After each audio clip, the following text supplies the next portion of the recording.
అమ్మా తెలంగాణమా ఆకలి కేకల గానమా అని మొట్టమొదటిసారిగా ఇదే భువనగిరి జూనియర్ కళాశాల మైదానంలో ఆలపించినటువంటి గద్దరన్న మీ గురించి మాట్లాడుతా అంటున్న ఒక్కటే నిమిషం వినండి.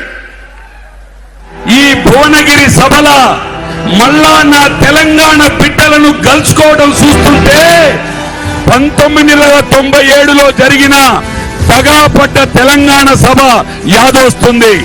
ఆనాడు మీ లెక్కనే ప్రజలు లక్షలాదిగా నా సభకు తరలొచ్చిండ్లు. ఆ సభలో మా తెలంగాణమా ఆకలి అట మొదటిసారి పాడిన తెలంగాణ ఏర్పడ్డాక కూడా ప్రజలు ఇంకా పోరాటాలు చేస్తూనే ఉన్నారు. ఈ పోరాటాలు ఆగాలంటే మనకు రాజ్యాధికారం రావాలి. దొరల నుండి మన తెలంగాణను కుత్తి గుంజుకుందాం, మన రాజ్యాన్ని మనమే ఏలుకుందాం. జై తెలంగాణ, జై సామాజిక తెలంగాణ.